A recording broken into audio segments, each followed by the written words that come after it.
بسم اللہ الرحمن الرحیم۔ سورہ حج کا رکوع نمبر 1 اور 17ویں پارے کا رکوع نمبر 8 آج میں شروع کروں گا حسب معمول مختصر لفظی ترجمہ مختصر گرامر کے ساتھ، پھر انشاءاللہ اس کی تفسیر ہوگی۔ اعوذ باللہ من الشیطان الرجیم، بسم اللہ الرحمن الرحیم۔ یا ایھا الناس اتقوا ربکم، اے لوگو اپنے رب سے ڈرو۔ ان زلزلۃ الساعۃ، ساعہ گھڑی کو کہتے ہیں، وقت کو کہتے ہیں۔ یہاں الف لام ہے تو مخصوص گھڑی یعنی قیامت کی گھڑی، تو قیامت ہی کو کہا جاتا ہے، یعنی وہ ٹائم جس میں قیامت آئے گی، تو پھر اسی کو ساعہ کہا جاتا ہے قرآن کی اصطلاح میں۔ ان زلزلۃ الساعۃ، بے شک قیامت کا جو زلزلہ ہے، شیء عظیم، وہ بہت بڑی چیز ہے۔ یوم ترونھا، جس دن تم اس زلزلے کو دیکھو گے، تذہل، غافل ہو جائے گی، کل مرضعۃ، ہر دودھ پلانے والی، رضاعت ہے نا دودھ پلانا، کہتے ہیں مدت رضاعت، تو ارضع یرضع، ارضاعن کا معنی دودھ پلانا، مرضعہ دودھ پلانے والی، مکرمتن کی طرح، تذہل تضرب کی طرح مؤنث کا صیغہ ہے۔ تذہل غافل ہو جائے گی ہر دودھ پلانے والی، عما ارضعت، اصل میں تھا عن ما، اس چیز سے غافل ہو جائے گی، ارضعت جس کو یہ دودھ پلا رہی ہے، یعنی اس بچے سے غافل ہو جائے گی جس کو یہ دودھ پلا رہی ہے۔ وتضع کل ذات حمل، اور وضع کر دے گی، وضع حمل کہتے ہیں حمل گرا دینا یا بچے کو پیدا کر دینا، تو وتضع کل ذات حمل حملها، اور گرا دے گی ہر حمل والی اپنے حمل کو۔ وترى الناس سکارا، اور اے مخاطب تو لوگوں کو دیکھے گا نشے میں۔ سکر نشے کو کہتے ہیں، مسکر کہتے ہیں نشہ آور چیز، مسکرات کہتے ہیں نا نشہ آور دوائیں یا نشہ آور چیزیں، تو سکارا یہ جمع ہے۔ وَتَرَى النَّاسَ سُكَارَى، اے مخاطب تو لوگوں کو دیکھے گا نشے میں، وَمَا هُمْ بِسُكَارَى، حالانکہ وہ نشے میں نہیں ہوں، یعنی نشے والے نہیں ہوں گے، وہ نشے میں نہیں ہوں گے۔ وَلَكِنَّ عَذَابَ اللَّهِ شَدِيد، لیکن اللہ کا عذاب شدید ہوگا۔ وَمِنَ النَّاسِ، اور لوگوں میں بعض ایسے ہیں، مَن يُجَادِلُ فِي اللَّهِ، جو جدال جھگڑا کرتے ہیں اللہ کے بارے میں، بغیر علم، بغیر علم کے۔ میں نے بتایا نا جب بغیر علم قرآن میں آئے تو اس کا آپ نے آسان ترجمہ کرنا بغیر کسی یقینی دلیل کے۔ لوگوں میں بعض ایسے ہیں جو اللہ کے بارے میں جھگڑا کرتے ہیں بغیر کسی دلیل کے، وَيَتَّبِعُوا، اور وہ اتباع کرتے ہیں کل شیطان مرید، ہر سرکش شیطان کی۔ یہ میں جمع کا ترجمہ اس لیے کر رہا ہوں کہ من کا معنی ہر وہ شخص، یجادل فی اللہ، جو اللہ سے جھگڑا، اللہ کے بارے میں جھگڑا کرتا ہے۔ یعنی اب آپ دوبارہ ترجمہ دیکھیں نا، لوگوں میں بعض ایسے ہیں، من یجادل، ایسا شخص بھی آپ کو ملے گا جو اللہ کے بارے میں جھگڑا کرتا ہے بغیر علم، بغیر دلیل کے۔ تو مراد ایک شخص نہیں ہے، ہر وہ شخص جو اس طرح سے جھگڑا کرتا ہے، سب لوگ اس میں داخل ہیں۔ اور ایسا شخص کیا کرتا ہے، وَيَتَّبِعُ كُلَّ شَيْطَانٍ مَرِيدٍ، یہ ہر سرکش شیطان کی اتباع کرتا ہے۔ مردا یمردو کا معنی ہوتا ہے سرکشی کرنا، تو مرید بمعنی شریف، یعنی فعیل کے وزن پر ہے۔ کتب علیہ، اس شیطان کے بارے میں، شیطان پر یہ لکھ دیا گیا ہے، یعنی اس کے بارے میں یہ بات طے شدہ ہے، انہو، کہ بے شک بات یہ ہے، من تولاہ، جو اس سے دوستی کرے گا۔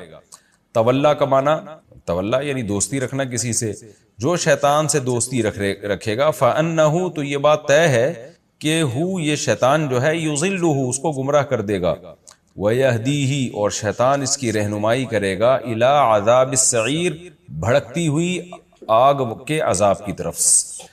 سعیر بھڑکتی ہوئی آگ کو بولتے ہیں۔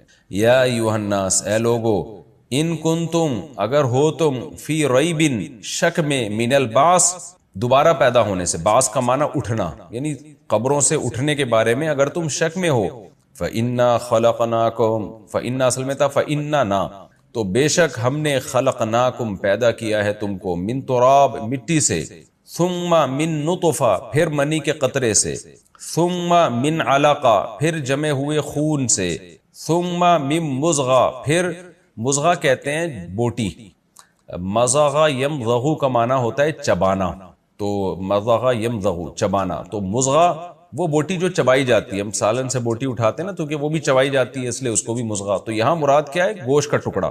پھر ہم نے بنایا ہے تمہیں گوشت کے ٹکڑے سے، مخلقۃ، ایسا ٹکڑا جو تخلیق شدہ ہوتا ہے، یعنی کمپلیٹ بنا ہوا ہوتا ہے، مخلقہ، خلق یخلق تخلیقا کا معنی بنانا، یعنی جو بنا ہوا ہوتا ہے، وغیر مخلقۃ، اور وہ ٹکڑا جو نہیں بنا ہوا ہوتا، یعنی ادھورا ہوتا ہے، لِنُبَيِّنَ لَكُمْ تاکہ ہم واضح کر دیں تمہارے لیے، بینا یبین تبییناً ایکسپلین کرنا کسی چیز کو، واضح کرنا، بیان کر دینا، تاکہ ہم تمہارے لیے بیان کر دیں، یعنی کیا بیان کر دیں؟ جو ہم بتانا چاہ رہے ہیں وہ تمہاری سمجھ میں آ جائے کہ ہم طاقتور ہیں، ہم دوبارہ پیدا کر سکتے ہیں۔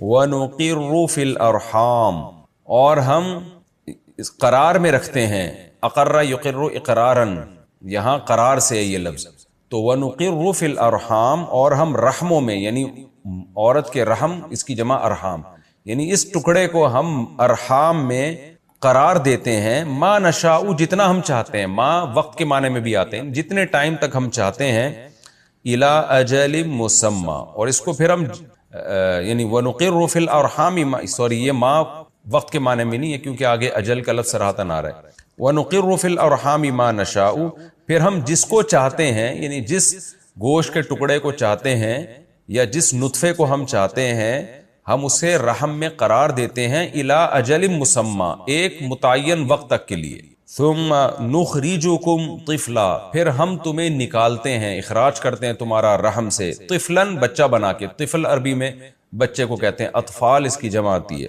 ثم پھر اس کے بعد کیا ہوتا ہے، لتبلغوا اشدکم تاکہ تم پہنچ جاؤ اپنی بھرپور جوانی کو، یعنی یہاں ایک لفظ محذوف ہے، ثم نبقیکم پھر ہم تمہیں باقی رکھتے ہیں، یعنی زندہ رکھتے ہیں تاکہ تم پہنچ جاؤ اپنی بھرپور جوانی کو، وَمِنْكُمْ مَنْ يُتَوَفَّى اور تم میں سے بعض ایسے ہیں جو پہلے ہی ان کو وصول کر لیا جاتا ہے، یعنی اٹھا لیے جاتے ہیں، وَمِنْكُمْ اور تم میں بعض ایسے ہیں، من ایسے ہیں، یُرَدُّ جن کو لوٹایا جاتا ہے، إِلَىٰ أَرْذَلِ الْعُمُرِ عمر کے سب سے خستہ حالت کی طرف، ارذل رذیل سے نکلا ہے، رذیل کہتے ہیں کم تر، گھٹیا، ارذل یہ کمپیریٹیو ڈگری ہے، عمر کی سب سے بدترین حالت، یعنی جو انتہائی درجے کا بڑھاپا ہے، عمر میں سب سے جو کم تر حالت ہے وہاں تک تم میں کچھ ایسے ہوتے ہیں جن کو پہنچا دیا جاتا ہے، لِكَيْ لَا يَعْلَمَ کئی الگ تھا، لا الگ ہے لیکن ملا کے لکھا گیا قرآن میں، اصل میں تھا لِكَيْ تاکہ لا يعلم یہ شخص نہ جانے، من بعد علم کے بعد بھی شیئا کچھ بھی، یعنی ایسی عمر تک پہنچا دیتے ہیں بعض لوگوں کو کہ سب کچھ جانتے بوجھتے ہوئے بھی کچھ نہیں جانتا، وَتَرَى الْأَرْضَ اور اے مخاطب تو دیکھتا ہے زمین کو، حامدتن حامدن کا معنی مردہ جس میں کچھ بھی نہیں اگتا، بالکل بنجر زمین، فَإِذَا اچانک انزلنا علیہا ہم نازل کرتے ہیں، علیہا اس زمین پر، الماء پانی، تو پھر کیا ہوتا ہے، جیسے ہی ہم نازل کرتے ہیں اس کے اوپر پانی، یہ اذا کا تعلق اہتزت سے ہے، یعنی ہم جب اس پہ پانی نازل کرتے ہیں، فَإِذَا أَنزَلْنَا عَلَيْهِ الْمَاءَ اہتزت، سوری یہ اذا مفاجاتیہ نہیں ہے بلکہ یہ اذا جب کے معنی میں ہے، فَإِذَا أَنزَلْنَا عَلَيْهِ الْمَاءَ پس جب ہم نازل کرتے ہیں اس کے اوپر پانی، اہتزت حرکت کرنے لگتی ہے، اہتزت اصل میں تھا اہتزازت اکتسبت کی طرح، آپ نے سورہ مریم میں پڑھا نا، وَهُزِّي إِلَيْكِ بِجِذْعِ النَّخْلَةِ اے مریم تو کھجور کے تنے کو حرکت دے، حُزِّ حَزَّ یَحُزُّ نصر ینصر کی طرح، اصل میں تھا حَزَزَ یَحْزُزُ، تو حَزَّ یَحُزُّ کا معنی حرکت دینا، اہتزّ کا معنی حرکت میں آنا، باب افتعال میں جب جائے گا نا اہتزازہ تو متحرک ہونا، تو اہتزت زمین متحرک ہوتی ہے، وربت اور بڑھتی ہے، ربا وت تھا اصل میں ربا کہتے ہیں نا بڑھنے کو، سود کو بھی ربا اس لیے کہتے ہیں ظاہری لحاظ سے وہ بڑھتا ہے، تو ربوا اونچے ٹیلے کو کہتے ہیں، تو جو بھی ابھرنے والی چیز ہے تو اس کے لیے عربی میں ربا یربو کا لفظ استعمال ہوتا ہے، ربا و یربو تھا اصل میں، ربت اصل میں تھا ربا وت، اہتزت تو وہ زمین حرکت میں آتی ہے، وربت اور بڑھنا شروع کرتی ہے، وانبتت اور اگاتی ہے، من کل زوج ہر قسم کے، زوج قسموں کو بھی کہتے ہیں، من کل زوج بہیج ہر خوشنما چیزوں کو اگانا شروع کر دیتی ہے، یعنی وہ خوشنما چیز جو دیکھنے میں آپ کو اچھی لگتی ہے، ایسے لہلہاتی فصلیں اور بوٹے وغیرہ، ذالک یہ سب کچھ اس لیے ہو رہا ہے، اس سبب سے ہو رہا ہے کہ ان اللہ هو الحق کہ وہ اللہ برحق ہے، یہاں برحق کا مطلب کیا ہے کہ وہ ایک ثابت شدہ حقیقت ہے، حق کہتے ہیں ثابت شدہ چیز کو جو ثابت ہو، تو یعنی اللہ کا وجود، اس کی تمام صفات، اس کی قدرت، اس کے دعوے، یہ سب چیزیں ثابت شدہ ہیں، تو یعنی اللہ ثابت ہونے کا مطلب اللہ اپنے تمام کمالات، اپنے تمام دعووں کے ساتھ ثابت شدہ ہے، تو یہ مطلب ہے، یعنی یہ بڑا جامع لفظ ہے، بِأَنَّ اللَّهَ یہ سب کچھ اللہ اس لیے کر رہا ہے، یہ سب کچھ اس لیے ہو رہا ہے، بِأَنَّ اللَّهَ اس سبب سے ہو رہا ہے کہ اللہ تعالیٰ هو الحق وہی کامل ذات ہے اپنے تمام تر دعووں میں اور اپنی تمام تر صفات میں. وَأَنَّهُ يُحْيِي الْمَوْتَى، اور یہ سب کچھ اس لیے ہو رہا ہے کہ وہ اللہ مردوں کو زندہ کرے گا. وَأَنَّهُ عَلَى كُلِّ شَيْءٍ قَدِيرٌ، اور یہ سب کچھ اس لیے ہو رہا ہے کہ وہ اللہ ہر چیز پر قدرت رکھتا ہے. وَأَنَّ السَّاعَةَ آتِيَةٌ، اور یہ سب کچھ اس لیے ہو رہا ہے کہ قیامت آ کر رہے گی. آتیتن ایک لفظ ہوتا ہے اتت یعنی آئے گی، اور ایک ہے آتیتن آنے والی یعنی آ کر رہے گی. وہ لا ریب فیہا، اس کے آنے میں کوئی شک نہیں ہے. وَأَنَّ اللَّهَ، اور یہ سب کچھ اس لیے ہو رہا ہے، یہ سب ایک دوسرے پر عطف ہو رہے ہیں جملے، اور یہ سب کچھ اس لیے ہو رہا ہے ان اللہ، کہ بے شک اللہ تعالیٰ یبعث زندہ کرے گا من ان لوگوں کو فی القبور جو قبروں میں پڑے ہوئے ہیں. وَمِنَ النَّاسِ، اور لوگوں میں بعض ایسے ہیں من یجادل فی اللہ، یعنی لوگوں میں بعض اس طرح کے لوگ بھی ہیں من یجادل فی اللہ، جو اللہ کے بارے میں جھگڑا کرتے ہیں بغیر علم، بغیر دلیل کے، ولا ہدن، اور بغیر کسی ہدایت کے، ان کے پاس خود کوئی گائیڈنس ہی نہیں ہے، ولا کتاب، اور نہ ان کے پاس کوئی کتاب ہے منیر جو روشنی دینے والی، سیدھا راستہ دکھانے والی. ثانی عطفہ، ایسا شخص اپنے پہلو کو پھیرنے والا ہے. ثنا یثنی کا معنی ہوتا ہے پھیرنا، یہ لفظ پہلے بھی آ چکا ہے. الا انہم یثنون صدورہم لیستخفوا منہ، تفسیر کے لیکچر میں آ چکا ہے کہ یہ لوگ غالباً سورہ رعد میں آئے یثنون صدورہم، یہ اپنے سینوں کو موڑتے ہیں. تو موڑنا اس سب کے معنی میں ثنا یثنی کا لفظ استعمال ہوتا ہے. ثانی موڑنے والا، عطف کہتے ہیں پہلو کو. ثانی عطفہ، ایسا شخص اپنے پہلو کو موڑتا ہے یعنی اللہ کی آیات سے. لیضل عن سبیل اللہ، تاکہ لوگوں کو اللہ کے راستے سے گمراہ کرے. لہو فی الدنیا خزی، اس کے لیے دنیا میں بھی ذلت. ونذیقہ، اور ہم چکھائیں گے اس کو یوم القیامہ، قیامت کے دن، عذاب الحریق، حرق کہتے ہیں جلانا، حریق جلانے والی آگ، جلانے والی آگ کا عذاب ہم چکھائیں گے اس کو. ذالک، یہ آگ کا عذاب اس لیے ہوگا بما قدمت، ان اعمال کا نتیجہ ہے، قدمت یدا کا، جو تیرے دونوں ہاتھوں نے آگے بھیجے ہیں. وَأَنَّ اللَّهَ، اور یہ سب کچھ اس لیے ہو رہا ہے کہ بے شک اللہ تعالیٰ لیس بظلام، اللہ بہت بڑا ظالم نہیں ہے، للعبید، عبد کی جمع عبید بھی آتی ہے، اللہ بڑا ظالم نہیں ہے، عبید یعنی اپنے بندوں کے لیے. بڑا ظالم کا مطلب کیا ہے؟ اس کا یہ مطلب نہیں کہ چھوٹا ظالم ہے. جب بڑے ظلم، یعنی اس میں حکمت یہ ہوتی ہے کہ اللہ کا چھوٹا ظلم ہی بڑا ظلم ہے. اس کی مثال ایسے ہے جیسے ہم کہتے ہیں نا کسی کو کہ ایک شخص کہے کہ یار تم نے اس بندے سے کام تو کروایا، محنت مزدوری کروائی، اور اس کو تم نے معاوضہ ہی نہیں دیا. تو آپ جواب میں کیا کہتے ہیں؟ یار میں اتنا بڑا ظالم لگ رہا ہوں تمہیں کہ ایک بندے سے مزدوری لوں اور اس کو کا میں معاوضہ نہ دوں؟ میں اتنا بڑا ظالم نہیں ہو سکتا.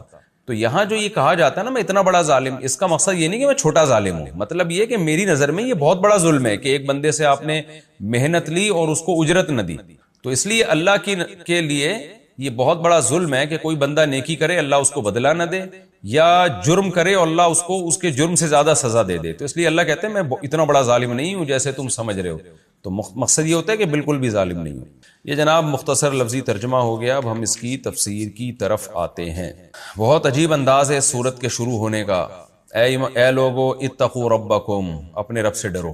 ان زلزلۃ الساعۃ شیء عظیم، اے اللہ ہم کیوں ڈریں، کیا ہونے والا ہے ہمارے ساتھ جو ہم ڈریں تیرے عذاب سے. اللہ کہتے ہیں اس دنیا سے تم دھوکے میں نہ آؤ، اس کی رنگلیوں سے. قیامت کا زلزلہ بہت بڑی چیز ہوگی، سب کچھ تباہ و برباد کر دے گا اللہ اس دنیا کی رنگینیوں کو. اس لیے آخرت کی طرف توجہ دو اور اس قیامت کی پہلے سے تیاری کرو. اللہ سے ڈرو کا مطلب اللہ کے عذاب سے ڈرو، یعنی برائیوں سے بچو تاکہ اس عذاب سے تم بچ سکو. پھر آگے اللہ قیامت کی ہولناکیاں ذکر کرتے ہیں. یوم ترونہا، اے مخاطب جس دن تو زلزلے کو دیکھے گا، تذہل کل مرضعۃ عما ارضعت. میں اکثر ایک بات کہتا ہوں نا، قرآن اصول اور ضابطے بیان کرتا ہے مثالوں سے. یہ قرآن کی عادت ہے کیونکہ مثال سے انسان کو بات بہت جلدی سمجھ میں آتی ہے. تو قرآن ایک اصول اور ضابطہ بیان کر رہا ہے کہ قیامت کا زلزلہ اتنا ہولناک ہوگا کہ انسان کو ہر چیز سے غافل کر دے گا، ہر چیز سے غافل. تو اس غفلت کی اللہ نے مثال دی ہے کہ دنیا میں سب سے زیادہ محبت سمجھی جاتی ہے کہ ماں اپنے دودھ پیتے بچے سے کرتی ہے. جب وہ اس کو شفقت سے گود میں اٹھاتی ہے، بچہ فیڈ کر رہا ہوتا ہے تو ماں کی آنکھوں کا تارا ہوتا ہے. ویسے بھی ماں اپنے بچے کو کبھی نہیں بھولتی، کچھ بھی ہو جائے. وہ بچہ جو دودھ پیتا بچہ ہو، معصوم بچہ، اس کو کبھی نہیں بھولتی. ان کی مثالیں دی جاتی ہیں محبت کی کہ کیسا ہی غم کیوں نہ ہو، ماں کبھی اپنے بچے کو گود سے پھینکتی نہیں. لیکن اللہ کہتے ہیں وہ دودھ پیتا بچہ جو ماں کی گود میں ہوگا، اس قیامت کی ہولناکیوں سے ماں پر ایسا خوف ہوگا کہ ہر دودھ پلانے والی، چاہے وہ انسانوں میں ہو جانوروں میں ہو، وہ غافل ہو جائے گی عما ارضعت، اس بچے سے جس کو وہ دودھ پلا رہی ہے۔ وَتَضَعُ كُلُّ ذَاتِ حَمْلٍ حَمْلَهَا، اور جو حمل والی عورت ہوگی وہ اس زلزلے کے خوف سے حمل کو ضائع کر دے گی، گرا دے گی۔ یہ بھی ہوتا ہے کہ جب عورت پہ بہت زیادہ کوئی خوف آ جاتا ہے تو حمل ضائع ہو جاتا ہے۔ وَتَرَى النَّاسَ سُكَارَى، اور اے مخاطب تو لوگوں کو دیکھے گا نشے میں مدہوش، دماغ کام نہیں کر رہا ہوتا نا تو وہ نشے میں ہوتا ہے۔ وَمَا هُمْ بِسُكَارَى، حالانکہ وہ نشے میں نہیں ہوں گے۔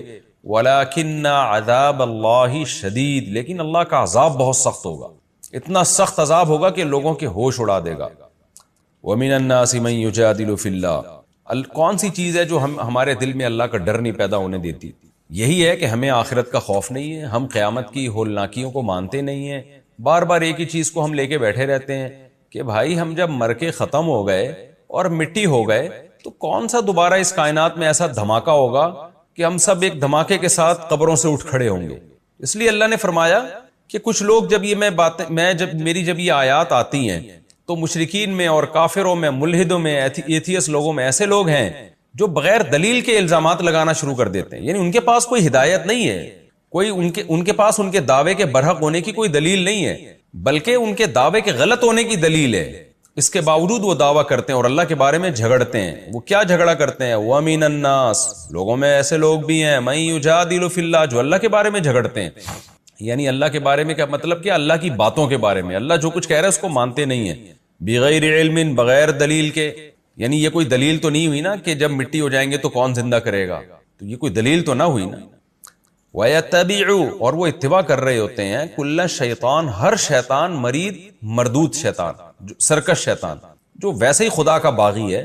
یہ شیطان ان کے دل میں وسوسے ڈالتا ہے اور یہ اسی شیطان کو فالو کر رہے ہوتے ہیں، خواہشات کے غلام بن کے۔ اللہ کہتے ہیں کُتِبَ عَلَیہِ، دیکھو شیطان کو فالو مت کرو، شیطان کے بارے میں یہ بات لکھ دی گئی ہے، انہ من تولاہ، جو شیطان کو دوست بنائے گا، فانہ یضلہ، شیطان نے اس کو غلط ٹریک پر ہی چلانا ہے، ویہدیہ الی عذاب السعیر، اور شیطان بالآخر اس کو جہنم کا ایندھن بنا دے گا۔ تو اپنا فیوچر، اپنا مستقبل کیوں شیطان کی باتوں میں آ کے تباہ کر رہے ہو؟ پھر آگے اللہ سے ہم پوچھتے ہیں اللہ پھر تو بتا دے، تو یہ تو کہہ رہا ہے کہ جو آخرت کا منکر ہے اس کے پاس کوئی دلیل نہیں، تو تیرے دعووں کی تیرے پاس کیا دلیل ہے کہ تو دوبارہ زندہ کرے گا اور قیامت کی ہولناکیاں ہوں گی اور اس میں مردے زندہ ہوں گے؟ تو تیرے پاس کیا دلیل ہے اپنے دعوے کے برحق ہونے کی؟ تو آگے اللہ نے دلائل دیے، یا ایھا الناس، اے لوگو، ان کنتم فی ریب من البعث، اگر تم دوبارہ زندہ ہونے کے بارے میں شک میں ہو، فإنا خلقناکم من تراب، تو دیکھو ہم نے تمہیں مٹی سے پیدا کیا ہے۔ انسان کی ابتدا جو ہم کھانا کھاتے ہیں، ہم یا تو گوشت کھائیں گے یا سبزی کھائیں گے، تو یہ سب چیزیں مٹی سے بنتی ہیں۔ آپ زمین میں دیکھیں، نہ گھاس کا تنکا ہے، نہ خربوزہ ہے، نہ تربوز ہے، نہ گندم ہے، ایک بیج ہوتا ہے، اور گوبر مٹی پانی کے ملاپ سے وہ ہزاروں آم پیدا ہو جاتے ہیں، ہزاروں گندم پیدا ہو جاتے ہیں، گھاس پیدا ہوتی ہے، اس کو جانور کھاتے ہیں، اسی گھاس سے گوبر پیدا ہوتا ہے، اسی گوبر سے پھر زمین کی خوراک بنتی ہے، اور اسی گھاس سے دودھ پیدا ہوتا ہے، اسی گھاس سے گوشت پیدا ہوتا ہے۔ تو یہ مٹی ہے جس کو میں مختلف پروسیس سے گزار رہا ہوں۔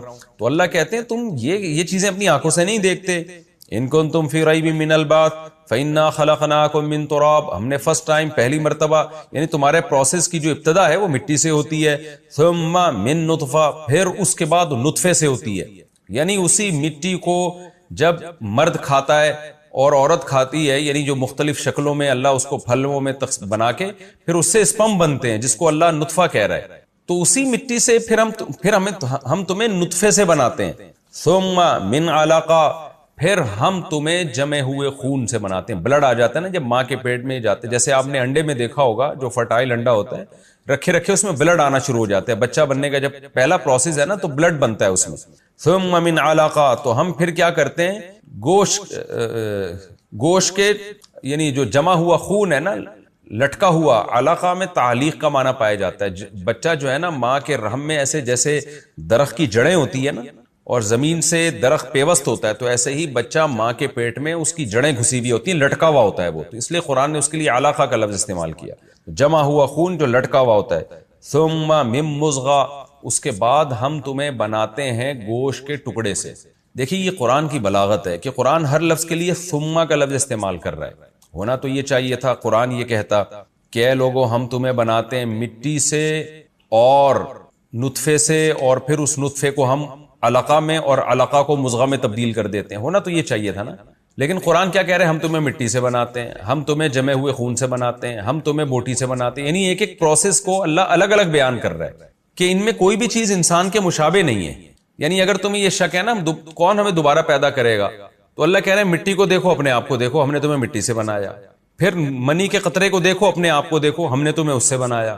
پھر جمے ہوئے خون کو دیکھو، اپنے آپ کو دیکھو، ہم نے تمہیں اس سے بنایا. پھر تم گوشت کے ٹکڑے کو دیکھو جو ماں کے پیٹ میں ہوتا ہے، اور اپنے آپ کو دیکھو تو ہم نے اس گوشت کے ٹکڑے سے بنایا. یہ ساری محیر العقول کام ہے، یہ سارے کے سارے عجیب کام ہیں، لیکن یہ سب خدا کر رہا ہے. تو وہ مٹی سے دوبارہ انسان کیوں نہیں بنا سکتا؟ اور پھر ثم کا لفظ قرآن استعمال کر رہا ہے. ثم کہتے ہیں پھر. ثم آتا ہے کوئی کام کچھ دیر کے بعد ہوا ہو نا، اس کے لیے ثم کا لفظ استعمال ہوتا ہے. جیسے ہم کہتے ہیں جاءنی زید ثم عمرو، میرے پاس زید آیا پھر اس کے بعد عمر آیا، یعنی تھوڑا ٹائم کے بعد آیا. لیکن یہاں قرآن کا مقصد یہ بتانا نہیں ہے کہ ان دونوں چیزوں میں ٹائم لگ رہا ہے، بلکہ بعض دفعہ جب کسی چیز کو اہتمام سے بیان کیا جاتا ہے تو اس کے لیے بھی ثم کا لفظ آتا ہے. جیسے میں کہتا ہوں جاءنی زید، میرے پاس زید آیا. اب آپ کے ذہن میں ہوگا زید ہی آیا ہوگا، لیکن آپ کہتے ہیں ٹھہرو میں تمہیں ایک اور بات بتاؤں، ثم عمرو، پھر عمر بھی آیا. تو اس عمر کو آپ بڑے اہتمام سے بیان کر رہے ہیں، زید کے ساتھ ملا نہیں رہے. جاءنی زید و عمرو، زید اور عمر دونوں آ گئے، آپ اس کو الگ سے پروٹوکول دے رہے ہیں. تو اس کے لیے بھی ثم کا لفظ استعمال ہوتا ہے. یعنی گویا وہ آیا تو فوراً ہے، لیکن آپ کہہ رہے ہیں میں اس کو الگ سے بیان کروں گا، الگ سے تھوڑا ٹائم لگا کے بیان کروں گا میں اس کو. تو اہمیت دینے کے لیے بھی ثم کا لفظ استعمال ہوتا ہے. تو یہاں قرآن کہہ رہا ہے کہ ہم نے تمہیں بنایا مٹی سے، ہونا یہ چاہیے تھا. پھر قرآن کہتا ہے اور، یعنی واؤ کا لفظ لاتا، پھر ہم نے تمہیں نطفے سے اور علقہ سے اور مضغہ سے بنایا. لیکن ثم کا لفظ لا کے قرآن ہر پروسیس کو ایک الگ سے ویلیو دے رہا ہے کہ ہر پروسیس جو ہے اور ہر بننے کا عمل ایک الگ ہی خدا کی قدرت کی دلیل ہے. یہ تو سائنس نے دیکھ لیا تو مان لیا کہ ایسے بنتا ہے، ورنہ اگر نہ دیکھا ہوتا نا یہ پروسیس، دنیا کا کوئی سائنسدان نہیں مانتا کہ انسان ایسے بنا ہے. اور میں بار بار ایک بات کہتا ہوں کہ یہ جو بولتے ہیں نا کروڑوں اربوں سال میں جا کے ہم بنے ہیں، یہ جھوٹ بولتے ہیں. ہم 9 مہینے میں ماں کے پیٹ میں بنے. اس کی کوئی لاجک بیان کرو ہمارے سامنے کہ ایک پانی کے قطرے میں ایسے سافٹ ویئر کیسے انسٹال ہو گئے کہ 9 مہینے میں پورا بچہ بن کے نکل آیا. یہ تو کروڑوں سال میں نہیں ہو سکتا. یہ تو یہ کہتے ہیں کروڑوں سال میں انسان ایوالو ہو کے یہاں تک پہنچا ہے. بھائی میں اور آپ تو 9 مہینے میں بن کے یہاں تک پہنچے ہیں. پانی کے قطرے، یہ مٹی اور سے خوراک بن رہی ہے، خوراک سے منی کا قطرہ بن رہا ہے، منی کے قطرے سے جمع ہوا خون بن رہا ہے، جمے ہوئے خون سے بوٹی گوشت بن رہا ہے، گوشت سے پھر انسان بن رہا ہے، اور انسان ماں کے پیٹ سے آ رہا ہے، اور پھر ماں کی چھاتیوں میں دودھ پیدا ہو رہا ہے. یہ تو 9 مہینے کے اندر یہ پروسیس ہو رہا ہے. تو یہ بہت بڑی خدا کی قدرت کی دلیل ہے، خدا کے وجود کی، اور اس بات کی کہ خدا ہر چیز پر قادر ہے. وہ اگر دعوے کر رہا ہے کہ میں پیدا کروں گا تو وہ پیدا کر کے چھوڑے گا، وہ ضائع نہیں کرے گا انسان کو.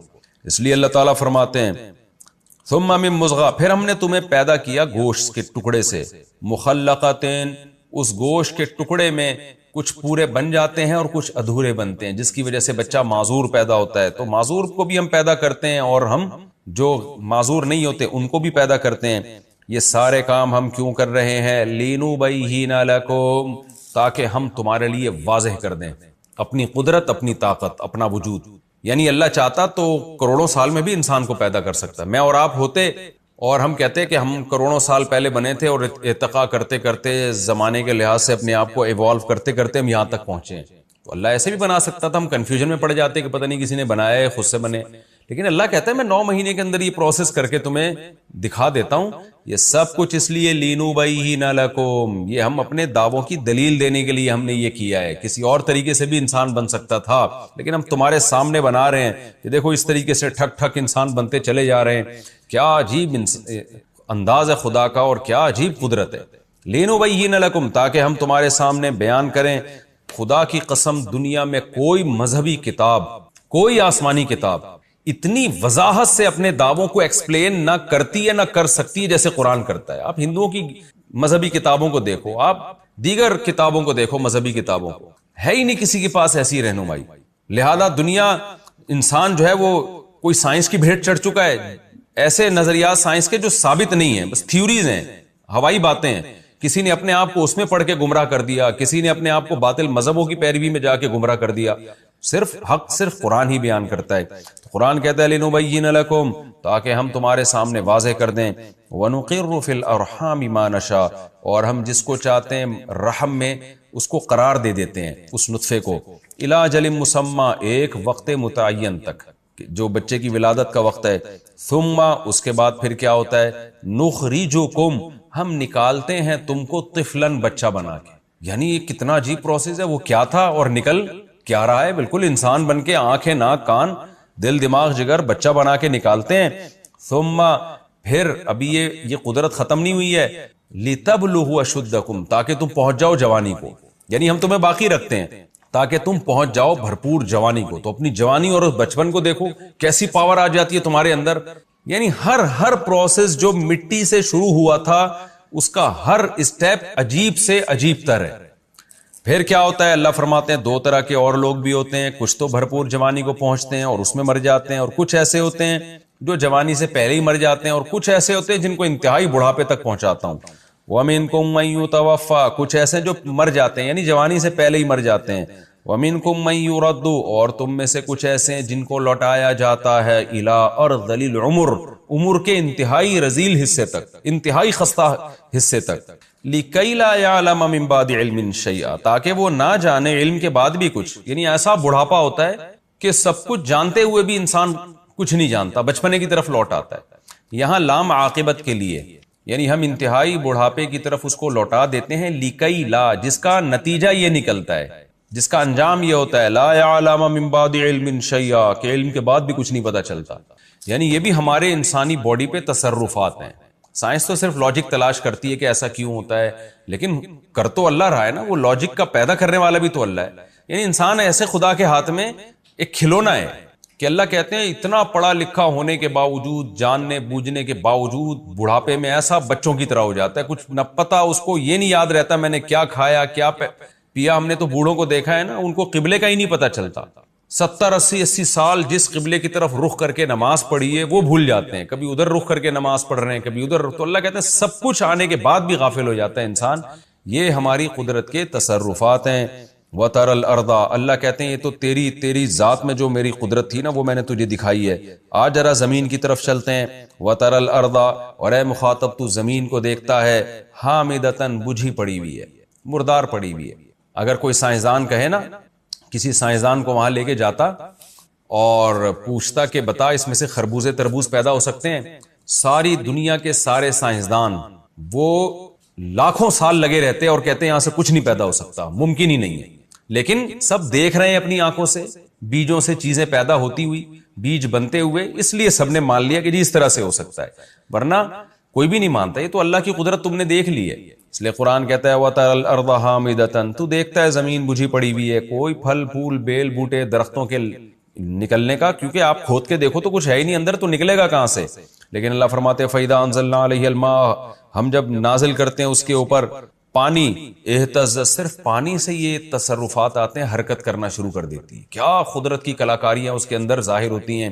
حرکت کرتی ہے، وربت، ابھرتی ہے، وہ یعنی اگنا شروع ہوتی ہے. اور نتیجہ کیا نکلتا ہے؟ وَأَنبَتَتْ مِن كُلِّ زَوْجٍ بَهِيجٍ، ہر طرح کے خوشنما اقسام وہ کیسے اگال دیتی ہے. زمین اگرچہ جھاڑیاں بھی اگاتی ہے، لیکن قرآن تو اشارہ کر رہا ہے نا، چونکہ ہمیں اٹریکٹیو جو لگتی ہیں وہ تو خوشنما باغات لگتے ہیں. تو قرآن کہہ رہے ہیں یہ جو خوشنما باغات اگتے ہیں یہ کیسے اگا دیے زمین نے، جو تمہیں دیکھنے میں اتنے بھلے لگ رہے ہیں. اگر یہ سب چیزیں اتفاق سے ہوتی تو جھاڑیاں ہی جھاڑیاں ہوتی اور فضول چیزیں ہی ہوتی، اس میں خوشنما چیزیں نہ ہوتی. آپ ایک یعنی پھول کے رنگت کو دیکھیں نا، جا کے اس کی پنکھڑیوں کے کلر کو دیکھیں. میں بعض دفعہ دیکھتا ہوں تو کیسا یعنی اس میں آپ کو دھاریاں نظر آتی ہیں اور کیسی ڈیزائننگ نظر آتی ہے، پھر اس میں کیسی بہترین خوشبو ہوتی ہے. یہ کیا پانی گوبر کے ملاپ سے بھائی کیا کیا چیزیں پیدا ہو رہی ہیں. اللہ فرماتے ہیں وَأَنبَتَتْ مِن كُلِّ زَوْجٍ بَهِيجٍ، ذَلِكَ، یہ سب کچھ اس لیے ہو رہا ہے کہ مٹی سے انسان کا بننے کا پروسیس بڑھاپے تک، اور مردہ زمین میں گھنے باغات کا پیدا ہو جانا، ذالک، یہ سب کچھ یہ ثابت کرنے کے لیے اس سبب سے ہے. بھی انا کا مطلب ہوتا ہے اس سبب سے، یعنی اس لیے میں کر رہا ہوں تاکہ پتہ چل جائے ان اللہ هو الحق، کہ وہ اللہ برحق ہے. برحق کا مطلب میں نے لفظی ترجمے بتایا نا، ثابت شدہ حقیقت ہے. یعنی اس کا وجود بھی ثابت ہے، اس کے کمالات بھی ثابت ہیں، اس کی باتیں بھی ثابت ہیں، جو وہ کہہ رہا ہے وہ کر کے دکھائے گا کہ وہ میں مردوں کو دوبارہ زندہ کروں گا. تو یہ سب ثابت شدہ ایک حقیقت ہے. اللہ اپنے تمام دعووں اور کمالات کے ساتھ اور اپنے وجود کے ساتھ ثابت ہے. وَأَنَّهُ يُحْيِي الْمَوْتَى، اور یہ سب کچھ میں اس لیے کر رہا ہوں، میں تمہیں اس لیے دکھا رہا ہوں تاکہ یہ ثابت ہو جائے. أَنَّهُ يُحْيِي الْمَوْتَى، وہ مردوں کو زندہ کرے گا. وَأَنَّهُ عَلَى كُلِّ شَيْءٍ قَدِيرٌ، اور تمہیں پتہ چل جائے وہ تمام سب چیزوں پر قدرت رکھتا ہے، جو اس طرح سے بنا سکتا ہے وہ سب کچھ کر سکتا ہے. وَأَنَّ السَّاعَةَ آتِيَةٌ، اور یہ سب کچھ اس لیے ہے کہ قیامت آ کر رہے گی، ورنہ ان سب چیزوں کو کرنے کا مجھے حکمت کیا ہے اس میں. یعنی اگر میں نے انسان کو اپنی قدرت کے یہ سارے نمونے دکھا رہا ہوتا اور انسان سے کوئی مقصد ہی نہ ہوتا، مار کے ختم کرنا ہوتا، تو کیا مقصد تھا اپنی قدرت دکھانے کا؟ تو قدرت دکھانے سے کچھ تو مقصد تھا نا، کہ انسان مجھ پر ایمان لائے اور میری اطاعت کرے، تاکہ اطاعت کرنے والوں کو میں اچھا بدلہ دوں اور جو اطاعت نہیں کرتے ان کو میں سزا دوں. تو یہ سب کچھ میں نے یہ ثابت کرنے کے لیے کیا ہے. وَأَنَّ السَّاعَةَ آتِيَةٌ، اور بے شک قیامت آ کر رہے گی جس کے آنے میں کوئی شک نہیں ہے. وَأَنَّ، اور یہ سب چونکہ پیچھے عطف ہو رہے ہیں نا، اور یہ سب کچھ میں نے اس لیے کیا ہے یا کہ یہ ثابت ہو جائے کہ اللہ تعالیٰ یبعث من فی القبور، جو قبروں میں پڑے ہوئے مردے ہیں جن کو تم سمجھتے ہو کہ مٹی ہو کے ختم ہو گئے، نہ نہ نہ، اللہ ان کو زندہ کر کے چھوڑے گا. تو یہ ثابت کرنے کے لیے اللہ نے اپنی ساری قدرت کے نمونے دنیا میں رکھے ہیں. وَمِنَ النَّاسِ مَن يُجَادِلُ فِي اللَّهِ بِغَيْرِ عِلْمٍ، پھر اللہ دوبارہ شکایت کرتے ہیں انسان سے کہ اب بتا جو میرے بارے میں جھگڑا کرتے ہیں اس کے پاس دلیل ہے یا میرے پاس دلیل ہے. اللہ نے اس کلام کا تکرار کیا کہ لوگوں میں بعض ایسے ہیں جو اللہ کے بارے میں جھگڑا کرتے ہیں بغیر علم، بغیر کسی علم نالج کے، یعنی دلیل نہیں ہے ان کے پاس. ولا ہدن، اور کوئی گائیڈنس بھی نہیں ہے، پیغمبروں کی گائیڈنس ہو، کوئی ایسے لوگوں کی گائیڈنس ہو جو خود ہدایت پر ہو. ولا کتاب منیر، اور کوئی ان کے پاس کتاب بھی نہیں ہے، یعنی پیغمبروں کی تعلیمات بھی نہیں ہے. بھئی تین طریقے سے انسان کے پاس صحیح نالج آتی ہے، یا تو خود عقلی دلیل ہو جس کو علم سے تعبیر کیا، یا پیغمبر جو اللہ سے سیکھ کے بتاتے ہیں ان سے سنا ہو، یا آسمانی کتابوں میں دیکھا ہو. تو اللہ کہتے ہیں لوگ ایسے اللہ کے بارے میں جھگڑتے ہیں، نہ ان کے پاس خود عقل سے کوئی دلیل ہے، نہ آسمانی کتابوں کی کوئی دلیل، نہ پیغمبروں کی تعلیمات کی کوئی دلیل، بس اٹکل سے کام لیتے ہیں. ثانی عطفہ، اور یہ کرتے کیا ہیں؟ اپنے رخ کو موڑ کے رکھتے ہیں خدائی تعلیمات سے. یعنی جب اللہ تعالیٰ کے احکام ان کو بتائے جاتے ہیں تو اپنے پہلو کو ایسے تکبر سے موڑ لیتے ہیں، ایسے کرتے ہیں کہ ہم کیوں سنیں یہ باتیں. لِيُضِلَّ عَن سَبِيلِ اللَّهِ، یہ سب کچھ اس لیے کرتے ہیں تاکہ یہ لوگوں کو خدا کے راستے سے ہٹائیں، سیدھے راستے سے لوگوں کو ہٹائیں. اللہ کہتے ہیں لَهُ فِي الدُّنْيَا خِزْيٌ، ان کے لیے دنیا میں بھی ذلت ہے. یہ ذلت یا تو جہاد کے ذریعے کہ اللہ مسلمانوں کو غلبہ عطا کرے گا، یہ دلائل کی دنیا میں ذلیل ہوں گے، یا یہ ذلت اس معنی میں ہے کہ بعضوں پر دنیا میں بھی عذاب آ جاتا ہے، یا یہ ذلت اس معنی میں ہے کہ اللہ تعالیٰ ان کو بالآخر دلائل کی دنیا میں موت کے وقت رسوا کر دیں گے، ان کو پتہ چل جائے گا کہ ہم غلطی پر تھے. یا ان کا جو مقصد ہے سکون اور اطمینان حاصل کرنا، خدا کے راستے سے گمراہ کرنے کا جو مقصد ہے وہ مقصد ان کو حاصل نہیں ہوگا. تو خزي کہتے ہیں ناکامی اور رسوائی کو. وَنُذِيقُهُ يَوْمَ الْقِيَامَةِ، اور دنیا میں تو یہ حال ہے، اور قیامت کے دن ہم ان کو چکھائیں گے عذاب الحریق، آگ کا جلانے کا عذاب. ذَلِكَ بِمَا قَدَّمَتْ يَدَاكَ، یہ سب کچھ اس لیے ہے کہ تیرے دونوں ہاتھوں نے جو آگے بھیجا ہے. تو خدا کا منکر تھا، خدائی تعلیمات کا منکر تھا، تو یہ تیری بدعمالیاں جو تو نے آگے بھیجی ہیں اس کے سبب تجھے عذاب دیا جا رہا ہے. وَأَنَّ اللَّهَ لَيْسَ بِظَلَّامٍ لِّلْعَبِيدِ، اور یہ اس لیے ہے کہ اللہ اپنے بندوں پہ ظلم نہیں کرتا. یہ بھی ایک نوعیت کا ظلم ہے کہ جو ٹھکانہ فرما برداروں کو دیا وہی نافرمانوں کو بھی دے دیا جائے. اس کو قرآن نے دوسرے مقام پہ یوں بیان کیا، نَجْعَلُ الْمُتَّقِينَ كَالْفُجَّارِ، تم بتاؤ کیا ہم پرہیزگار لوگوں کو برے لوگوں جیسا ٹھکانہ دے دیں گے کیا ہم؟ یہ تو کہتے ہیں نا کہ ظلم ہے کہ بھئی جو کر کے آئے کچھ قربانیاں دی، مانا اللہ کو، اللہ کے دلائل کو مانا، اللہ کے رسولوں کتابوں کو مانا، اللہ نے ان کو بھی ایسا ہی انجام دے دیا، مار کے مٹی کر کے ختم کر دیا، اور جو نافرمان تھے ان کو بھی مار کے مٹی کر کے ختم کر دیا. تو اس کو بھی ظلم سمجھا جاتا ہے. تو اللہ کہتے ہیں اللہ ظالم تھوڑی ہے، نیک لوگوں کو اللہ جنت دے گا اور برے لوگوں کو اللہ جہنم کا عذاب دے گا، جیسے کہ آگے پھر اگلی رکوع میں اس کی تفصیل آ رہی ہے. تو یہ ہمارا رکوع الحمدللہ کمپلیٹ ہو گیا. اب ہم اگلے رکوع کی طرف چلتے ہیں. اس رکوع کا خلاصہ بہت آسان ہے. اللہ نے قیامت کی ہولناکیوں سے شروع کیا اور ہمیں تنبیہ کی ہے کہ آخرت پر ایمان لے آؤ، اور تم خدا کی قدرت کے نمونے صبح و شام اپنی آنکھوں سے دیکھ رہے ہو. مجھے جب میں یہ دیکھتا ہوں نا، لوگ آج بھی میرا کسی سے بحث ہوگی، وہ ایتھیس، وہ جو نظریہ ارتقاء ہے اس کو بڑا پروموٹ کر رہے تھے وہ صاحب، تو مجھے قرآن کی وہ آیت یاد آتی ہے فریحوا بما عندهم من العلم. اللہ کہتے ہیں پچھلی امتوں میں بہت سو کو ہم نے ہلاک کیا، ان کے پاس جو نالج تھی نا اس پہ وہ اترانے لگے تھے. تو آج بھی سائنس نے چونکہ بہت ترقی کر لی ہے تو انسان اپنے آپ کو خدا سے آگے سمجھنا شروع کر دیا. انسان نے ہر وہ چیز جو خدا کے وجود کی دلیل تھی تو بس قسم اٹھائی ہوئی ہے کہ میں نے ماننا نہیں ہے خدا کو، اور اس کی کوئی نہ کوئی گڑی ہوئی لاجک پیش کرنی ہے کہ یہ سبب سے ہوا ہے، یہ خدا نے نہیں کیا یہ کام.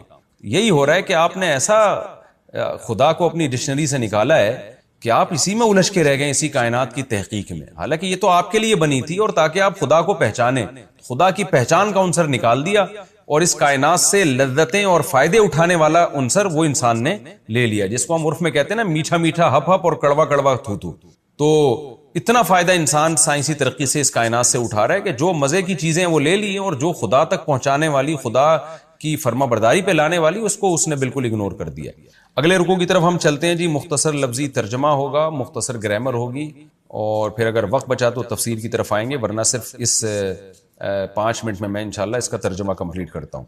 سورہ حج کا رکوع نمبر 2 اور 17ویں پارے کا رکوع نمبر 9، اس کا مختصر لفظی ترجمہ. وَمِنَ النَّاسِ، لوگوں میں بعض ایسے ہیں، مَن يَعْبُدُ اللَّهَ، جو اللہ کی عبادت کرتے ہیں، عَلَى حرف، حرف کہتے ہیں کنارے کو، ایک کنارے پہ. فَإِنْ أَصَابَهُ خَيْرٌ، اگر اس کو کوئی خیر پہنچ جائے، بھلائی پہنچ جائے، اطمأن بِهِ، تو اس دین پر وہ یا اس عبادت پر وہ مطمئن رہتا ہے. وَإِنْ أَصَابَتْهُ فِتْنَةٌ، اور اگر اسے کوئی فتنہ پہنچ جائے، انقلب علی وجہہ، تو لوٹ آتا ہے اپنے چہرے کے بل. خسرت دنیا والآخرہ، دنیا میں بھی خسارے والا ہوا اور آخرت میں بھی. ذالک هو الخسران المبین، یہ بہت بڑا واضح خسارہ ہے. آسان ترجمہ ہے خسران، خسارے کو کہتے ہیں. یدعو من دون اللہ، یہ اللہ کے سوا پکارتا ہے، ما، ایسی ذات کو، لا یضرہ، جو نہ اس کو نقصان پہنچا سکتی ہے، وما، اور ایسی ذات کو، لا ینفعہ، جو نہ اس کو فائدہ پہنچا سکتی ہے. ذالک هو الضلال البعید، یہ بہت دور کی گمراہی ہے. بعید کا مطلب بعید عن الحق، ایسی گمراہی جو حق سے بہت دور ہے. یدعو، یہ پکارتا ہے، لمن، لام تاکید کے لیے، من، اس ذات کو، ضرہ، کہ اس کا جو نقصان ہے، اقرب، زیادہ قریب ہے، من نفعہ، اس کے فائدے سے. یعنی اس کو پکارنا فائدے کے بجائے نقصان کا زیادہ سبب ہے. لبیس المولا، کتنا ہی برا ان کا دوست ہے، یعنی جو ان کا معبود ہے، جو ان کا کارساز ہے، کتنا ہی برا ہے. ولبیس العشیر، اور ان کے ساتھ، عشیر معاشرہ سے نکلا ہے نا، عشرت، ساتھ رہنا. عشیر شوہر کو بھی کہتے ہیں عورت کے لیے، اور معاشرت یعنی کہ حسن معاشرت، رہن سہن. تو عشیر جو رہن سہن، یعنی جو بت ہیں ان کے معبود ہیں، وہ تو یہ لوگ انہی کے ساتھ رہتے ہیں نا. تو اللہ فرماتے ہیں اس کو دوست بھی ہم کہہ سکتے ہیں کہ کتنے ہی برے دوست ہیں، کتنے ہی برے ساتھی ہیں. ان اللہ یدخل الذین آمنوا، بے شک اللہ داخل کرے گا ان لوگوں کو جو ایمان لائے، وعملوا الصالحات، اور نیک اعمال کیے، جنات، باغات میں، تجری من تحتها الانہار، جن کے نیچے نہریں بہتی ہیں. ان اللہ یفعل ما یرید، اللہ کر گزرتا ہے ما، وہ چیز، یریدو، جس کا وہ ارادہ کرتا ہے. من کان یظن، وہ شخص جو یہ گمان کرتا ہے، الن ینصرہ اللہ فی الدنیا والآخرہ، کہ اللہ ہرگز مدد نہیں کرے گا اس کی، یعنی محمد صلی اللہ علیہ وسلم کی، دنیا اور آخرت میں. فلیمدد، تو اسے چاہیے کہ کھینچے. اصل میں تھا لی یمدد، ملا کے پڑھا جاتا ہے فلیمدد. تو ایسے شخص کو چاہیے کہ وہ کھینچے. مدہ یا مدو کو معنی کھینچنا. بسبب، ایک رسی، سبب رسی کو بھی کہتے ہیں، ایک رسی کھینچے، الی السماء، آسمان کی طرف، یعنی آسمان تک ایک رسی لے جائے. ثم لیقطع، پھر کاٹ ڈالے، یعنی اس رسی کے ذریعے آسمان پہ چڑھے اور کاٹ ڈالے. کیا کاٹ ڈالے؟ جو وہی اوپر سے آ رہی ہے نا، اس کو کاٹ ڈالے جا کے، یعنی وہی کا سلسلہ روک کے دکھا دے. پھر وہ فلینظر، پھر وہ یہ دیکھے، هل یذهبن، کیا لے گئی، اذهب یذهب، اذهابا کا معنی لے جانا، کیا لے گئی ہے، قیدہ، اس کی جو یہ تدبیر ہے، ما، وہ چیز، یغیظ، غاظ یغیظ کا معنی غصے میں ڈالنا، کیا اس کی تدبیر اس چیز کو لے گئی ہے جو چیز اس کو غصے میں ڈال رہی ہے. یعنی اس اسلام دشمن کو یہ چیز غصے میں ڈال رہی ہے کہ محمد صلی اللہ علیہ وسلم ترقی کیوں کر رہے ہیں، تو یہ چاہتا ہے کہ یہ ترقی ختم ہو. تو اللہ کہہ رہے ہیں کہ اس شخص کو چاہیے کہ جائے آسمان میں، رسی لے کے چڑھ جائے اور اوپر سے وہی کا کنیکشن کاٹ دے جا کے، پھر دیکھ لے کہ بھائی جو چیز مجھے غصے میں ڈال رہی تھی وہ ختم ہو گئی کہ نہیں ہو گئی. تو ظاہر ہے وہ ختم نہیں ہو سکتی، نہ وہی ختم ہو سکتی ہے تو پیغمبر کی مدد بھی ختم نہیں ہو سکتی. تفسیر میں اس کی ڈیٹیل آئے گی انشاءاللہ. وَكَذَلِكَ أَنزَلْنَاهُ آيَاتٍ بَيِّنَاتٍ، اس طرح ہم واضح آیات نازل کرتے ہیں. وَأَنَّ اللَّهَ يَهْدِي مَن يُرِيدُ، اور اللہ ہدایت اسی کو دیتا ہے جو یرید، جو چاہتا ہے. ان الذین آمنوا، بے شک وہ لوگ جو ایمان لائے، والذین ہادوا، وہ لوگ جو یہودی ہو گئے، والصابئین، اور جو صابئی ہیں. صابی کہتے ہیں جو اپنے دین سے پھر جائے. تو یہودیوں میں، عیسائیوں میں، مشرکین میں جو بھی دین سے پھر گیا وہ صابی ہے. لیکن پھرنے کے بعد وہ دین برحق کی طرف نہیں آیا بلکہ کوئی نیا دین گھڑ لیا اس نے. تو ایسے تمام لوگوں کو صابئین کہا جاتا ہے. والنصارى اور عیسائی، والمجوس اور آتش پرست، آگ پرست، والذین اشرکوا اور وہ لوگ جو مشرک ہیں، جو کسی اور طرح سے شرک کرتے ہیں. ان اللہ یفصل بینہم یوم القیامہ، اللہ قیامت کے دن ان کے درمیان فیصلہ کر دے گا، یعنی عملی فیصلہ. ان اللہ علی کل شیء شہید، بے شک اللہ ہر چیز پر گواہ ہے. الم تر ان اللہ یسجد لہ، آسان ترجمہ اس لیے جلدی جلدی کر رہا ہوں. اے مخاطب، کیا تو نے دیکھا نہیں ہے کہ اللہ کے لیے سجدہ کرتی ہے من فی السماوات و من فی الارض، ہر وہ مخلوق جو آسمانوں میں ہے اور جو زمین میں. والشمس والقمر، اور سورج بھی اور چاند بھی، والنجوم اور ستارے بھی، والجبال اور پہاڑ بھی، والشجر اور درخت بھی، والدواب دابہ کی جمع چوپائے بھی، وکثیر من الناس اور بہت سے لوگ بھی، وکثیر اور بہت سے ایسے بھی ہیں حق علیہ العذاب جن پر عذاب ثابت ہو چکا ہے، وہ سجدہ نہیں کرتے. مفتی صاحب، حج کی فضیلت اور نہ کرنے کی وعید. ایک روایت میں آتا ہے کہ جو حج جس پر لازم ہوا وہ حج نہ کرے تو وہ یہودی ہو کے مرے، عیسائی ہو کے مرے، مجھے اس کی پرواہ نہیں ہے. اور قرآن کے الفاظ دیکھو کہ وَلِلَّهِ عَلَى النَّاسِ حِجُّ الْبَيْتِ مَنِ اسْتَطَاعَ إِلَيْهِ سَبِيلًا، اللہ کے لیے لوگوں پر لازم ہے کہ جو بیت اللہ جانے کی استطاعت رکھتے ہیں وہ بیت اللہ کا حج کریں. آگے قرآن کے الفاظ دیکھو وَلِلَّهِ عَلَى النَّاسِ حِجُّ الْبَيْتِ مَنِ اسْتَطَاعَ إِلَيْهِ سَبِيلًا. آگے کیا الفاظ ہیں؟ وَمَنْ كَفَرَ فَإِنَّ اللَّهَ غَنِيٌّ عَنِ الْعَالَمِينَ، جو انکار کرے گا تو اللہ تمام جہان والوں سے غنی ہے. کیا مطلب؟ بہت بڑی دھمکی ہے کہ جو نہیں آئے گا نا استطاعت کے باوجود، اللہ کو اس کی کوئی ضرورت نہیں ہے. یہ جب دھمکی کے الفاظ واضح نہیں ہوتے نا، مبہم ہوتے ہیں، تو بلاغت کا قاعدہ ہے کہ یہ دھمکی چھوٹی نہیں ہوتی بلکہ بہت بڑی ہوتی ہے. تو اللہ کہہ رہے ہیں مجھے پھر تمہاری ضرورت، مجھے تمہاری کوئی ضرورت نہیں ہے. تو اسلام کا ایک رکن ہے.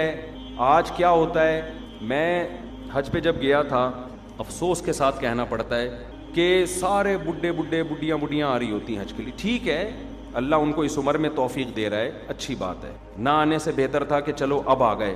میرے بھائی یہ جوانی کا کام ہے، سمجھتے ہو؟ جب جیسے ہی پیسہ آئے سب سے پہلا کام کیا کرو؟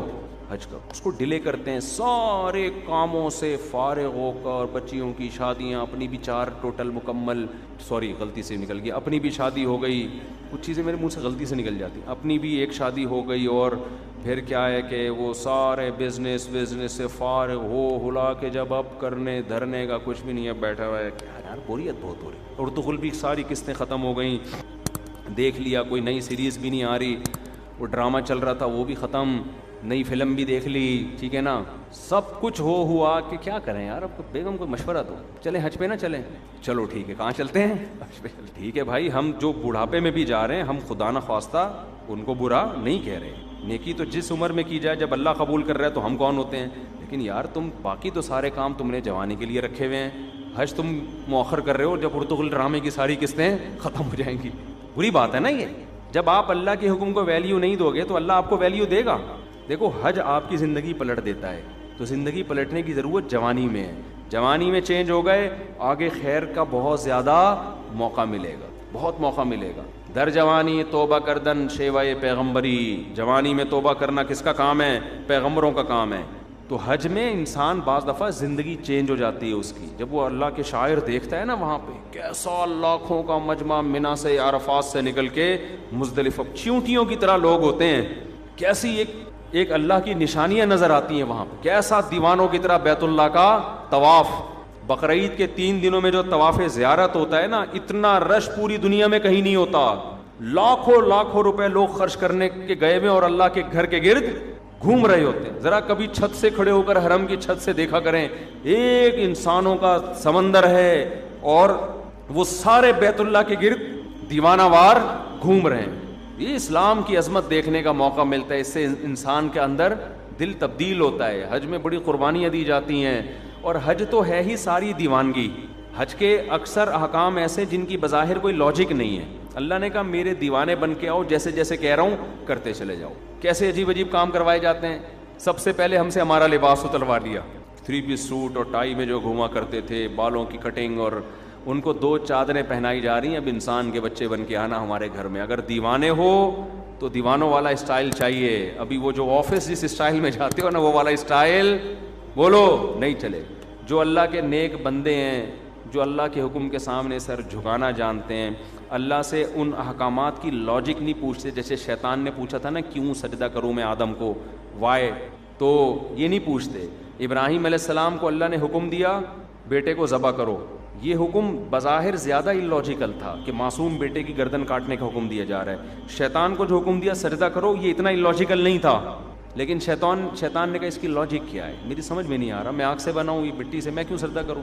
آدم علیہ السلام کو اس سے زیادہ عجیب حکم دیا کہ اپنے معصوم بیٹے کو اپنے ہاتھ سے کاٹ دیں, ذبح کر دیں. سوری, ابراہیم علیہ السلام کو.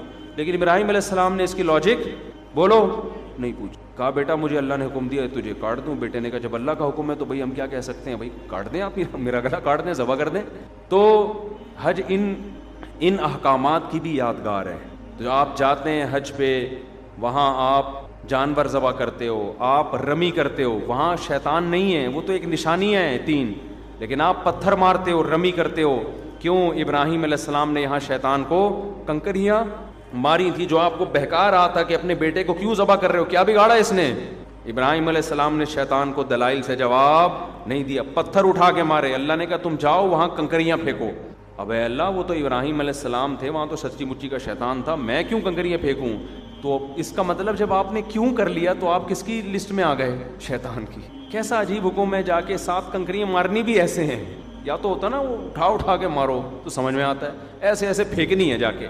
حاجی 10-15 لاکھ روپے یہ کرنے کے لیے جا رہا ہو, خرچ کرتا ہے یہ کام کرنے کے, ایک طوفان لوگوں کا کنکریاں مارنے کے لیے. کیوں؟ کس کا حکم ہے بھائی؟ اللہ کا حکم ہے, اللہ کا آرڈر ہے. لباس اتار لیا اپنا, کتنا مشکل کام ہے انسلا لباس پہننا, 3-4 دنوں میں دماغ ٹھکانے آ جاتا ہے. پھر جب ہم پہنتے ہیں نا اپنی شلوار قمیض, ایسا سکون ملتا ہے یار. میں جب حج کرنے گیا تو مینا میں تو 3 دن سویا نہیں احرام کی حالت میں نا, کیونکہ رش اتنا بہت, جتنا بھی وی آئی پی حج ہو ٹینشن ہوتی ہے. پھر مینا میں میرا بستر لگ گیا ایک صاحب کے ساتھ, وہ بغل مجھے دکھا رہے ہیں اپنی کہ دیکھ لے بھائی, یوں کر کے سو رہے ہیں ان کی بغلیں ماشاءاللہ. میں نے کہا یار اس کو اب کیا کرے آدمی, ان کو کیا کرے یار, یہ مجھے کیوں دکھا رہے ہو بھائی. نیند ہی نہیں آ رہی ہمیں اس ٹینشن سے کہ کسی کے پسینے کی اسمیل آ رہی ہے, کسی کی بغلیں کا مطالعہ کرنے کا موقع مل رہا ہے, اس کا کیا ہے. انسان کو گھن آتی ہے نا ان چیزوں سے. لیکن لا رفث ولا فسوق ولا جدال فی الحج, آپ کو چیخنے چلانے کی اجازت نہیں ہے کہ کیا کر رہا ہے, تجھے تمیز نہیں ہے حج کرنے کی. میں یہ بھی کہہ سکتا تھا نا ٹھڈا اڑو, یہ کیا مجھے بغل دکھا رہے ہیں, بازو نیچے کر. نا نا نا نا, اللہ کہتے ہیں یہ نہیں چلے گا وہاں پہ. اللہ کیوں نہیں چلے گا؟ اللہ کہیں گے کیوں کیا تو کس کی فہرست میں, شیطان نے کیوں کیا تھا. نہیں, جھگڑا وگڑا نہیں ہے, جو جیسا ہے برداشت. ٹریول ایجنسی آپ کے ساتھ ظلم زیادتی کر رہی ہے, چپ, آ کے پھر کلاس لو ان کی. یہاں پہ ٹریول ایجنسیاں بڑی ہوشیار ہوتی ہیں, ان کو پتہ ہے آنے کے بعد کون پوچھتا ہے, ٹھیک ہے نا. تو جو ہوگا کیوں کی اجازت نہیں ہے, کیوں والا کام شیطان کا ہے. فلا رفث ولا فسوق ولا جدال فی الحج, کوئی گناہ نہیں کرنا, بد نظری نہیں. موقع بد نظری کے بہت ملیں گے, نا نا نا نا, یہاں آپ کو نظر اٹھانے کی اجازت نہیں ہے. وہاں بھی نہیں ہے لیکن یہاں زیادہ گناہ ہے. اپنی بیوی سے بھی آپ ریلیشن قائم نہیں کر سکتے وہاں پہ احرام کی حالت میں, تو نامحرم سے کیسے آپ لذت حاصل کر سکتے ہو. تو پھر احرام کی چادریں بنوائی جا رہی ہیں, خوشبو لگانے پر پابندی, بال توڑنے پر پابندی, جوئیں مارنے پر پابندی. اب تو بڑا وی آئی پی حج ہو گیا. صحابہ کرام کے تو 1-2 مہینے کے احرام ہوتے تھے. حدیث میں آتا ہے بعض صحابہ کے سروں میں نا جوئیں گر رہی ہوتی تھی نیچے, ٹھیک ہے نا. قربانی کرو, حلق کراؤ. اب کیا کرنا ہے, اب طواف زیارت کرنی ہے. بقرعید کے 3 دنوں میں اللہ اتنا رش ہوتا ہے, ان 3 دنوں میں کیوں کا بول دیا تو کس کی لسٹ میں آ جاؤ گے. کیوں نہیں, جاؤ طواف زیارت کرو. اتنی پبلک, 3 عظمت والے دن ہے نا, یا یام نہر عظمت والے دن ہے. پھر کیا کریں, طواف زیارت کر کے واپس آ جاؤ مینا. ابھی تو آئے تھے, اللہ نے کہا اب واپس جاؤ, بس جو میرا بندہ ہوگا وہ یہ کام کرے گا. آخر میں اینڈ کیا نکلتا ہے, پروٹوکول کیا ملتا ہے آپ کو, جب آپ نے اتنی قربانیاں دیں, عرفات کا وقوف کیا آپ نے. عرفات میں لمبی دعائیں مانگنا سنت ہے. عرفات کا وقوف بھی کر لیا, قربانی بھی ہو گئی.